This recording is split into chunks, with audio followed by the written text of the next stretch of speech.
هلا حبايبي، شلونكم؟ شلون صحتكم؟ يا رب ان شاء الله تكونون بألف صحة وعافية. طبعا اليوم عيد ميلاد ميار، ان شاء الله يعني كملت السنة، فهاي اول عيد ميلاد الها. هنا انا دا احضر الكيكة. طبعا سويتها 6 طوابق، يعني 6 قطع خليت من الكيك، وحشيتها بالكريمة. طبعا الكريمة خليت وياها فستق، كريمة الفستق السوداني، هاي شكلها. خبطتها بالكريمة على مود تعطيني طعم مال سنيكرز، وبس هي هاي خليت. وخليت همات نوتيلا، يعني فرقت بين الطبقات، وخليت مكسرات، موز، كاكاو همات رشيت. وهذا الكاكاو اللي استخدمته ويا الكريمة همات صارت كريمة ام الكاكاو، يعني خليت بين طبقة وطبقة هيك سويت.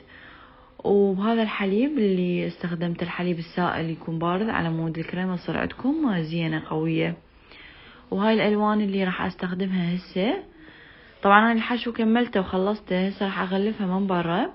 هاي الالوان اللي راح استخدمها ويا الكريمة اخلطها، لان اريد اسويها الوان، ما اريد اسويها سادة على مود شوية تعطي حياة، لان هي تدرون يعني طفلة مو مال سادة او هيك شي. هسه راح اخبط من كل شي شوية بالكريمة واسوي لها الوان. هاي الالوان طبعا متوفرة بالماركتات الالمانية، هاي جبتها انا من الكوفلاند. دائما اجيب من هاي النوعية، حتى ويا الاكل اقدر اخليها، يعني ويا الكاستر ويا المحلبي يصير الوان هيك شي. هاي الكريمة اللي استخدمتها هي كريمة شانتي، موجودة عند العربة وعند الاتراك. تشيس ب3 يورو، ب4 اكياسة تكفيكم يعني هواية بيها، وكمية كبيرة. واهم شي يعني زينة ما تسيل، يعني من تصير الجو حار ما تموع رأسا الكريمة. هسه حبايبي ضفت الوان شوين على الكريمة، يعني ما اريد هواية اسوي الوان، فخليت الطاسات صغيرة. هذا تقريبا كيس واحد كريمة بيضة، وخبطت وياه الالوان، خليتها هيجي بهاي الطريقة، وراح افتر عليها فرة. هاي الالوان طلعت عندي، بس الاحمر بصراحة مو حيل حلو. شوف شلون طلع باهت، كأنما بصلي صار هيك شي، يعني الاحمر فاشل، بس باقي الالوان لا كلش زينة وحلوة. وهاي بعد ما سويتها حبايبي هيك صارت عندي.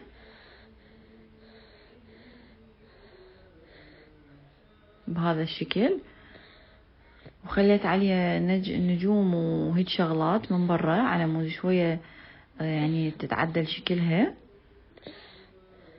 هاي الزينة كلها موجودة بالماركتات وكلها بسعر رخيص. وهاي تحضيراتي للميز. طبعا سويت كب كيك همات وزينته بهذا الشكل، وسويت جلي لونين. وهاي الكيكة الشكل النهائي إلها، خليت كم شغلة عليها.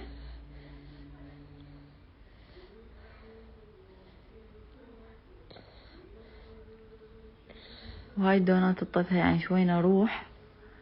طبعا كلش حلوة صارت، واهم شي طعمها كلش طيب صار.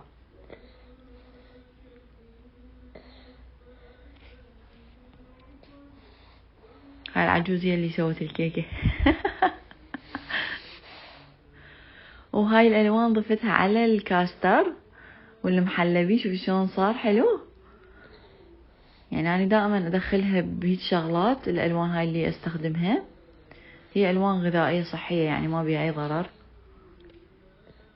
فتقدرون تستخدموها بهواية شغلات.